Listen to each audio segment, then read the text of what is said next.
Assalamu alaikum. Welcome, Lisaan-ul-Qur'an, Easier Than English, Lesson 10. Inshallah, the key learning outcome of this lesson is to develop our knowledge on the Idhafa, which we introduced in lesson number 9. Now, many students get very confused about this subject. I hope, inshallah ta'ala, I have been able to explain it in a very simplified way for you, and you're now beginning to recognize it within the Quran text itself. In this lesson, we're going to build on what we learned in the previous lesson by looking at some more complex issues related to the use of Idhafa. First of all, we're going to look at the 6 very special nouns in Arabic that behave differently when they're Mudhaf. Then we're going to look at the Idhafa chain, number of Mudhaf and Mudhaf ilahi in one solid structure. And then we're going to look at the use of adjectives and demonstratives within the Idhafa itself. This, inshallah, will give us enough understanding of the Idhafa to recognize most of them within the Quran, and also, inshallah, translate and understand correctly what is going on within the structure itself. So, a lot to cover. Let's begin in Allah's blessed name. Bismillahir Rahmanir Rahim. اقرأ باسم ربك الذي خلق. The 6 magnified nouns. There are 6 isms in Arabic that behave differently when they're Mudhaf. When they're not Mudhaf, they will behave exactly like any other ism that we've come across, which is fully declining, like masjidun, etc., etc. Now, these 6 nouns are listed on the screen for you. Now, for the purpose of our study, which is to learn the essential Arabic required to understand Quran, we don't need to learn all 6 of them, even though they all behave exactly the same way. For example, the 6th word you'll never come across in your study at all. I'm very surprised if you come across it anywhere at all. So there's no need even to look at that word for ourselves. The 5th one, famun, for example, is not used in the Quran in this sense, so we don't even need to study this one. Hamun, again, is not used in the Quran. So we are going to focus our attention on number 1, 2, and 3. Abun, father. Akhun, brother. And dhu means possessor. These are the 3 that are frequently used in the Quran. So inshallah, we're going to become familiar with it. Again, I'm not depriving you of anything by not teaching you the other 3, because they all behave exactly the same way. So if you learn Abun, they all grammatically do the same thing. So inshallah, just focus on what is essential. And in this lesson, we're going to look at the first 3. Again, I repeat, they only behave differently when they're Mudhaf. When they're not used as a Mudhaf, they can be used like any other ism, like masjidun, masjidan, masjidin, muslimun, musliman, muslimin. However, when they are Mudhaf, they will be different. So let's begin by illustrating how they behave normally. If I wanted to say to you, a father came. Now, I think you can do this in Arabic already. Ja'a means to come. We've done this before. Ja'a muslimun, a Muslim came. So a father came will be Ja'a abun, a father came. Very simple, very easy, inshallah. I saw a father will be again very simple. Ra'aytu aban. I saw a father. Again, I hope this is very easy and very simple for you to understand, inshallah. I want to say I gave salam to a father. Again, it should be very simple. Salamtu ala, and he will say abin. So there's no difference here between Muslimun, Musliman, and Muslimin. So we have very simple, exactly the same as what we've been using so far. But instead of saying a father came, I want to say Hamid's father came. Hamid's father. So of course, by now, hopefully from previous lesson, you know that this is a Mudhaf ilahi structure, father of Hamid or Hamid's father. So how do we do that in the Arabic language? How do we say Hamid's father came? I saw Hamid's father. I gave salam to Hamid's father. This is what we're going to need to learn in this session. Let's begin by taking a look first at what would be normally father of Hamid. Now, normally I would simply put Abun. Then I put Hamid afterwards. And of course, you know now that this cannot take tanween. So it will be Abu Hamidin. That's what it should be normally. Now, if you look at the Nasab one, let's just copy and paste to save time. In Nasab, it should be the same principle again. Originally, it would have been Aban. I take away the tanween, I put Aba. So it should have been Aba Hamidin. And the third, in Jar status, it should have been Abi Hamidin. So Abu Hamidin, Aba Hamidin, Abi Hamidin. Unfortunately, this is totally wrong in the Arabic language. You cannot say this with these 6 nouns. So it will not be declining with Dhamma, Fatha, and Kasra as we see it normally. So this is totally wrong in Arabic to say this. So what is the correct way? So let's look at how to do it correctly according to the rules of Arabic. So in Arabic, in order to correctly say the father of Hamid came, father of Hamid here is, of course, is now the word father is becoming Mudhaf. We cannot say Abu Hamidin. What do we need to do? When the Rafa status, we need to add a waw after the Dhamma. So it becomes Abu Hamidin with a waw. So let me highlight that in a different color. You can see clearly what is going on here. In the Nasab status, we have to add an alif. So it becomes Aba Hamidin. And in the jar status, it needs to take a ya. So it becomes Abi Hamidin. And this is how they behave differently than the other isms. Remember, this is only with these 6 nouns. So instead of saying Abu, it becomes Abu Hamidin, Aba Hamidin, Sallamtu ala Abi Hamidin. And this is how, when they're Mudhaf, their Arab changes. This, so far we've seen them with harakat. This is with letters. Waw, alif, and ya are used in the 3 different Arabs. Of course, we know that we can also attach pronouns in the Mudhaf ilahi. So instead of saying Hamid's father, I want to say your father, his father, her father, their father, etc., etc., etc. So we'll use ka as our example. Ka means your. So how do I say your father came? Again, pay attention. It's very simple. Exactly the same principle. So I would say Abu, and then I would ka at the end. So Ja'a Abuka, your father came. I want to say I saw your father. How would I say that? Ra'aytu, and I would say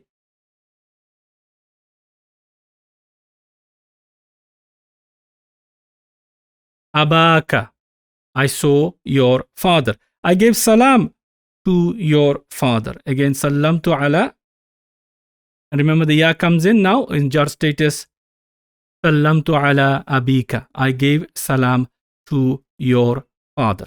So again, you can see the declension with waw, alif, or ya in the jar status. And that's how they behave differently than the other isms. Now, if I wanted to say, my father came, my father came. So how do I do that? Ja'a, and again, remember I put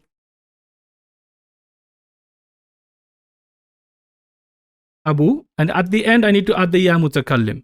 I told you about the ya mutakallim is very fussy. It wants a kasra. So in that circumstances, the waw is no longer written. It now becomes Ja'a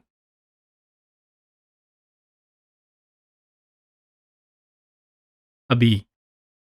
My father came. So the waw is no longer used, only with the ya mutakallim. And we've seen this before with the ya mutakallim insisting on having an kasra before. So in the nasab state, instead of being aba'i, it becomes ra'aytu abi.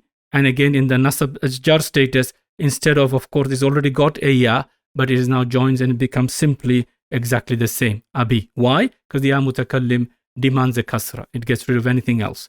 So when it is with the ya mutakallim only, it's abi, abi, abi in all 3 circumstances. Why? Because of ya mutakallim, the waw, alif, and the ya that was used originally or normally when it's mudaf is not used or is removed or hidden, you can say, in when it comes with ya mutakallim.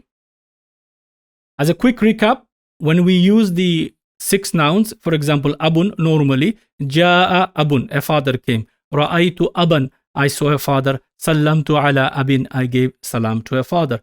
This is just being used as the word abun, normal, and any other circumstances. But when it becomes mudaf, I want to say the Hamid's father came. I will say ja'a Abu Hamidin. The waw is there, you can see. I saw the father of Hamid or Hamid's father. Ra'aytu Aba Hamidin. I gave salam to Hamid's father. Sallamtu ala Abi Hamidin. Please make a note of the changes only when it is mudaf. If I want to say your father came, for example, I will say Ja'a Abuka. I saw your father. Ra'aytu Abaka. I saw your father. I gave salam to your father. Sallamtu ala Abika. Again, remember with ya mutakallim, we cannot see it, so it becomes Ja'a Abi. Ra'aytu Abi. Sallamtu ala Abi, my father. Please make a note of the translations if you need to do so, but make most important, if you just redraw this table, inshallah, in your notebook, this will simplify the subject, which is taught sometimes very complex way, but that's all you really need to know. So let's do the second word, akhun. What happens? Ja'a akhun, ra'aytu akhan, sallamtu ala akhin. Of course, akhun means brother. So a brother came, I saw a brother, I gave salam to a brother, just like any other, very simple.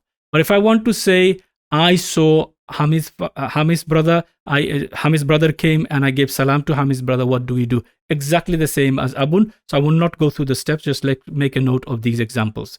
Ja'a akhu Hamidin, ra'aytu akha Hamidin, sallamtu ala akhi Hamidin. You can very easily see what the changes are only when it is mudhaf. Same thing as saying your brother came, Ja'a akhuka, I saw your brother, ra'aytu akhaka, and I gave salam to your brother, sallamtu ala akhika. Again, if I want to say my brother came, I would simply say Ja'a akhi, I saw my brother, ra'aytu akhi, I gave salam to my brother, sallamtu ala akhi.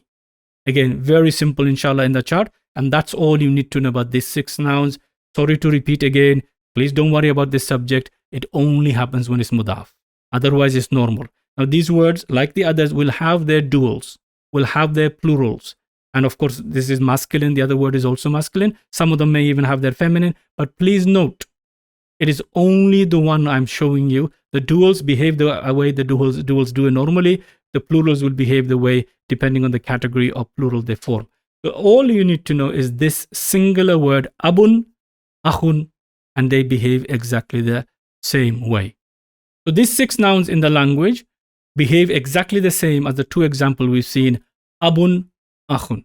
The only other one that is important and is very important for Quranic Arabic is dhu. This is slightly different than all the other 5 in the sense of the meaning it gives and in the way, slightly in the only way that you can use it, which is that it can only be used as a mudhaf. So dhu cannot be used in Arabic or is not used in Arabic in the normal way. It is only used as a mudhaf. Please note that. Only used as a mudhaf. Wherever you see it, it will be mudhaf. And after it, of course, will be the mudhaf ilahi. So on its own, it's not used. What does it mean? It means owner, possessor, that kind of basic meaning, and is used quite extensively in the Quran. Please note, this one has a feminine version. This one has duals. This one has plurals, like all the other isms we will come across. But this ending with u, fatha, and ya is only for this singular one. So that's why we're only going to look at this. Later on, inshallah, we'll look at their duals and plurals as they are used in the Quran also. But for now, purpose of this lesson is to focus on the mudhaf ilahi. So please note, their duals will have the same endings as we've seen. And then, of course, they have plurals. We will look at them later. It is only this that we need to focus on. Now, since they do exactly the same as abun and akhun, I thought we will only look at some examples with them. So here I have 3 words, which you can see very easily. Zaidun dhu khuluqin. Khuluqin means character. Somebody's got good character. So Zaidun dhu khuluqin. Let's break that down. What have we got here? So we have now dhu, which is your mudhaf, and khuluqin is your mudhaf ilahi. I hope you can see that. Whenever you see dhu, it is mudhaf. And of course, you will see the and the. Later we'll come to that. Dhu, it is mudhaf, and after it is your mudhaf ilahi. So what is going on here? We have Zaidun, which is definite. It's coming in the beginning, and it's in the rafa status. So that is your mubtada. And the khabar now is dhu khuluqin. So you have a complete sentence that you can now translate into English. So the translation is Zaid is possessor of good character. Doesn't sound nice in English. Or you can say Zaid is a person of good character. That kind of translation is more of an idiom type of use. So Zaid is one who has good character. So it's like a certificate for Zaid. I'm saying Zaidun dhu khuluqin. Zaid is a person of good character. That's the kind of meaning we are getting because of the word khuluqin. It is character, good morals, and possessor of. So Zaid is a possessor of good morals. And that's how it's used, as you can see in here, which is a sentence. The next example I have is Rajulun dhu ilmin. Now, please don't worry about the meaning of the words at this stage. Take a close look at what is going on. I hope you can recognize that this is indefinite. There's no alif lam, and it's not a proper noun. It's not a pronoun. It's not a pointing word. So it's indefinite, definitely indefinite. This word is indefinite also. Again, no alif lam. And of course, you recognize that this is in the jar status. And of course, this is rafa. And this is also rafa. These few points, inshallah, I hope they're easy for you by now with the method that I followed. So what we have here, rajulun again, and then we have dhu ilmin. Dhu is your mudaf and mudaf ilahi. Rajulun coming at the beginning is your mawsuf. And of course, the whole thing together is indefinite. Why? Because the ilmin is indefinite. This is what I told you in lesson number 9. And so we have now again another descriptive phrase. So in the first one, we have a sentence where the khabar is the idafa. In the next two examples, we have the idafa now being a description of the noun coming before. In the first one, it is definite. In the second one, sorry, it is definite here. The, and so this one will be a knowledgeable man. Rajulun dhu ilmin. Simple translation I can share with you is a knowledgeable person. I hope this is making sense and is becoming a little bit more clearer to you. I know you're going a bit more deeper, but inshallah we do need to. I'm not hoping that you're going to remember everything I shared with you, but every time I come across it, I show it to you. Inshallah, it's an opportunity to reinforce everything we've done in the past. So all of this is actually reinforcing what we've already learned before, and that through example. This lesson, unfortunately for us, for those of you who want a quick hit, is going to be a little bit longer. Forgive me for that, but I need to explain these things to you. So inshallah ta'ala, I'm hoping that the more time you see it, the confusion will be removed. So pay attention here now what's going on. Simple mudaf, mudaf ilahi. The only thing, of course, dhu is having a waw because it's belonging to the 6 magnified nouns, and dhu is one of them. With dhu, it only appears as a mudaf. I'm going to put the same structure now in the 3 standard sentences to illustrate the 3 different i'rab. Now, dhul ma'ali means man of wealth. Somebody possesses wealth. That's what it literally means. Of course, in English, we'll translate it according to the rules of the language. So, ja ar-rajulu, came the man, dhul ma'ali. Who came? The rich man came. That is the best way I can simplify the translation for you. So, ja'a is your verb, so we leave that alone. And the ar-rajulu now is your doer of the verb, the one who's doing the action. Who came? The man came. Then now what's following is your mudaf, mudaf ilayhi, which you can see very easily, and that is now also acting as a sifa, adjective for the man, ar-rajulu. Okay, dhul mali, of course, is definite, so ar-rajulu is also definite. They're following each other in the 4 properties. Everything we've learned before is now coming again for you to reinforce your knowledge, inshallah. So, ja ar-rajulu dhul mali, the rich man came. Let's look at the next example for us. We have Ra'aytu ar-rajula. I saw the man. Dhal mali. Please pay close attention to what's going on here. Why the? Why not dhu? Well, here the man is now the object of the verb. The object of the verb we have here has to be in the nasab status. So therefore, its description will also be in the nasab status. So it's mudaf, mudaf ilayhi. But instead of being dhu, it is the. Please note it is nasab. Why? Because it is matching the nasab of this. And that's exactly what's going on. Everything I told you before coming back to fruition here, inshallah ta'ala. So the mudaf, mudaf ilayhi is your description, sifa of the object, which is mawsuf, now acting as mawsuf as well as the object, and therefore they together will make our descriptive phrase. And why that explained? Because the object is always nasab, and its description should also be in the nasab status. So again, you have now, I saw the rich man, or I saw the man who possesses knowledge, is another way of translating that. Sallamtu ala, please pay attention, ala rajuli. Ala rajuli, I gave salam to the man. Now the description of the man is coming the. Why the? It is in the jar status. Why? Because ar-rajuli is following the harf of jar, ala.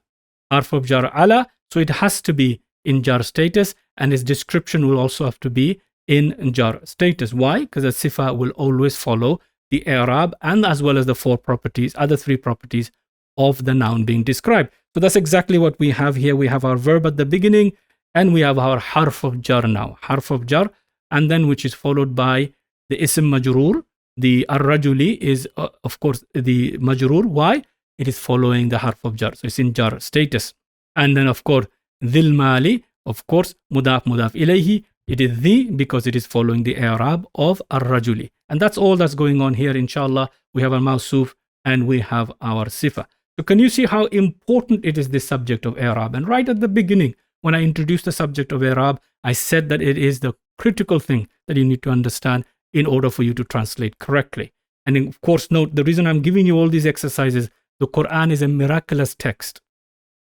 And you have to really study it in detail, inshallah ta'ala. And you'll see just slight changes of a vowel sign completely would alter the meaning. And it is for this reason we need to really focus when we look at the Quranic text. And this will help you, inshallah, recognize all of these. All the lessons I'm giving you is there really not for entertainment, definitely, and definitely not for just for the purpose of learning. It is something that you're going to come across, and therefore you need to focus a little bit. So please do make your own notes.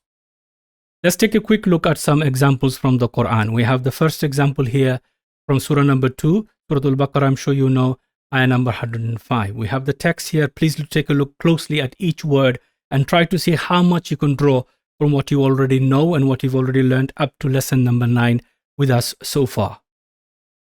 First, we have the word wa. Wa means and, so we already know this one, so we can ignore that one for a moment.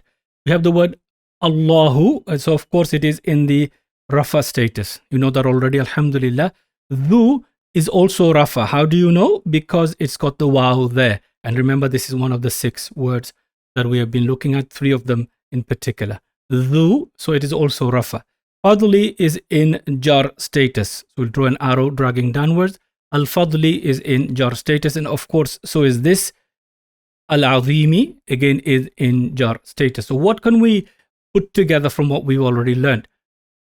First, we have Dhu, which is your Mudhaf. I hope you can recognize that this is going to be your Mudhaf. And this is going to be your Mudhaf ilahi. I'll just put MI for short. So this is your Mudhaf ilahi. So you have your Mudhaf and you have your Mudhaf ilahi coming together here, Dhul Fadli. So what is Al-Fadli and Al-Azimi? Let me just clear the arrow from here. Al-Fadli is now your noun being described. You said that, you're right. So this is your now your Mawsuf. So this is now your noun being described. Mawsuf. So this must be the sifa. So this is your sifa. So you can see very easily everything we've learned now is coming to fruition. Of course, you got the translation there. Now, since the word Allahu is definitely Rafa, it is also in the definite as well. Definite, and in the Rafa, we can say that this is now our Mubtada. So here Allah is. Can you see the is translation there? Allah is. And then of course it's translated as definite because this has got al. Okay, Dhul Fadli is the possessor of Al-Azim, great bounty. Allah is the possessor of great bounty. Everything I've been teaching you, alhamdulillah, so far, you can see it demonstrated in front of you. Wallahu dhul fadli al-azim.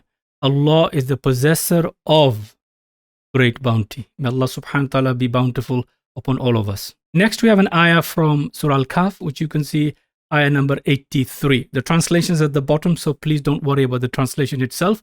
Trying to look at the text at the beginning, what does it say? Now, the first part, wa, means and. Yas'alunaka. Yas'alunaka is actually a verb. We haven't studied verbs, so I'm not going to ask you anything about it, apart from the fact that only to highlight that I hope you can see here at the end, there is a ka. That is your attached pronoun. And that is why I asked you to memorize all the attached pronouns we've been learning with minhu, minhum, etc. All of them, because you'll see them again and again. This ka is attached to a verb. It does something. We will study that when we study verbs. So, وَيَسْأَلُونَكَ, they ask you. They ask you. Now, why have we got the? The, I hope you can easily recognize, is in jar status. I'll put a J on the top there. You can recognize why, because it's got a ya. Dhu, the. So, ya is jar. Why is it jar? That is the question I have for you. I hope, inshallah, you're going to say that an is a harf of jar. Remember the 11 I taught you? Ba, ta, kaf, lam, wa. Then we had min, fi, an. Then we had ala. Remember? That's an. So an, harf of jar. And then of course this is now in jar status your ism majroor. Harf of jar. You have a harf of jar and you have your ism majroor after that. Then we have dhil. Then we have al-qarnaini. What is going on with al-qarnaini? I hope you can recognize that is a dual ending. If you can't, then go back to the Muslim table. Muslimani, Muslimaini. Right? Same ending. So this is dual. And not only is it dual, it's also in the jar status. Why is it in jar? Because it is mudaf ilayhi. I mean, after the Dhil Qarnayn. Now, Dhil Qarnayn literally means the possessor of two horns. You know, the horns you have, like this, horns. Is the possessor of two horns. And that's his name. And that's where his title comes from. According to the tafsir, you'll find that he had a helmet with two horns on it. And that's where the title came from. Dhil Qarnayn. Of course, we know him as Dhul Qarnayn from the Surah Al-Kahf, where his story is mentioned. So please go back and read the commentary for the details of that. All I wanted to illustrate to you what is going on. You have your harf of jar, you have your ism majroor, which is your mudaf, and this is your mudaf ilayhi. Very simple. I'm going through it slowly, but very soon this will become second nature to you. Therefore, you can translate correctly. So they ask you concerning, an is here translating as concerning, an Dhul Qarnayn. They ask you concerning about Dhul Qarnayn or concerning Dhul Qarnayn. And qul means say, which is another verb. And then we have sa'atlu. Okay, sa'atlu, again a verb, so we leave that. We haven't studied that. Alaykum. I hope you can easily recognize that this is alaykum. Remember, alayhi, alayhima, alayhim, alayha, alayhima, alayhinna, alayka, alaykuma, alaykum. Okay, also assalamu alaykum. Minhu. Again, this is another harf of jar with ism majroor.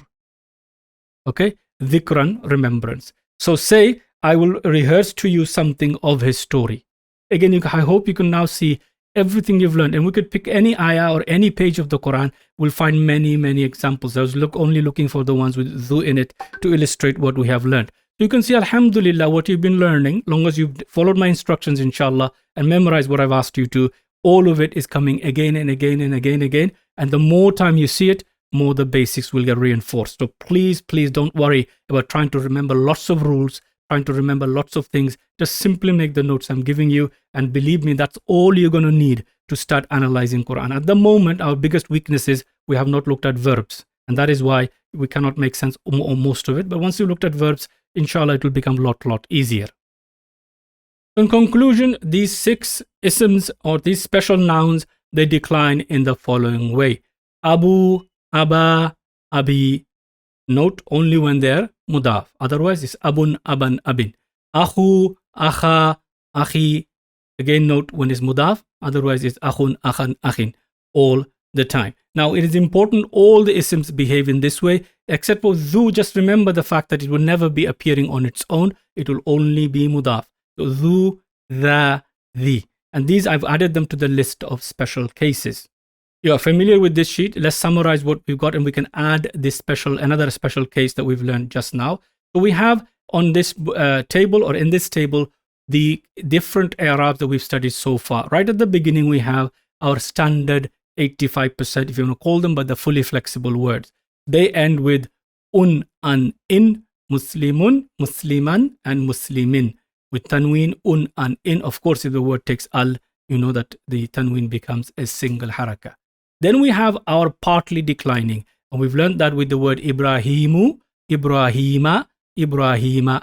So in the rafa, it is u. In the nasab, it is just a fatha, a, and also in the jar is exactly the same. Then we have our mabni, only about 2% of the words. They don't change at all.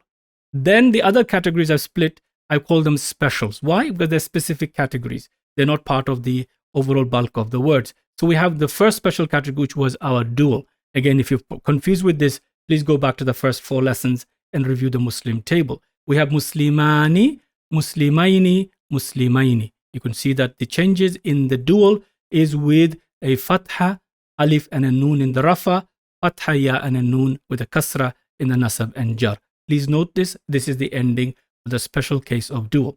Then the sound masculine plural ends with una, ina, ina. Dhamma followed by waw followed by noon with a fatha. So I'm using a combination of letters and vowel signs to produce these 3 different i'rabs.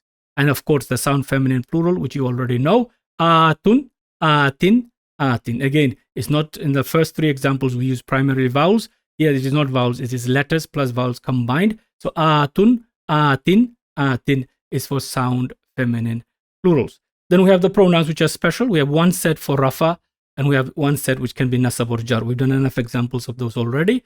So far, we've attached them to the huruf of jar, and we've also attached them to ism, for example, rabbuhu and rabbuha, rabbuka, rabbuki, rabbi. We've done all of those examples, inshallah. Please memorize them. And now we are adding one more to our list, and these are the special 6 nouns which decline with a waw and an alif or a ya. So example, abu, aba, abi, only when they're mudaf. And that's, alhamdulillah, summary of all the different categories of i'rab that we have studied so far. And this really is the bulk. There will be few others, inshallah. I will be adding them on the list in the appropriate lesson. I hope you appreciate the way I'm approaching it. If I gave you the full list at the beginning, you would have run away saying that it's all complex. It really isn't. As long as you approach the subject in some order, you will be fine, inshallah ta'ala. So these are ones we should now be familiar with. So we need to pay attention to the endings of the words, in particular to look at the i'rab. The categories themselves, inshallah ta'ala, will become familiar with. So a summary of all the different declining i'rabs that we've studied so far. That's it, brothers and sisters, on the 6 nouns. Inshallah ta'ala, we still got a little bit more to cover. In part 2 of the lesson number 10, I will cover the others, inshallah ta'ala. We will look at the idafa in a chain. We will also look at the idafa using adjectives. We'll also look at the idafa using demonstrative nouns, and we will wrap up the lesson in part 2. So inshallah, I don't want to make the video too long, so I'll conclude here and re-upload, inshallah ta'ala, the second part of this lesson later on. I do apologize, this lesson is a little bit longer, but I wanted to give you these examples without which you will not really appreciate. It'll be just becoming rules. And of course, there's no point learning endless rules. And I want you to demonstrate that for you. Please do give me feedback, whether you want the lessons to be quick or you prefer this method where the examples are illustrating and that is helping you. Inshallah, I'm happy to take your feedback and adjust the future versions as well as the forthcoming lesson based upon that. Once again, Jazakumullah khairan for all your feedback and your support and your du'as. I'm really humbled by your encouragement and your support, inshallah. Please make dua Allah grant us tawfiq. We can continue developing more and more lessons for you. We do have plans for a full comprehensive set, this course plus others, inshallah, depending on resources available. And of course, nothing is possible without the help of Allah Azza wa Jal. May Allah make it easy for all of us. Assalamu alaikum wa rahmatullahi wa barakatuhu. الذي علم بالقلم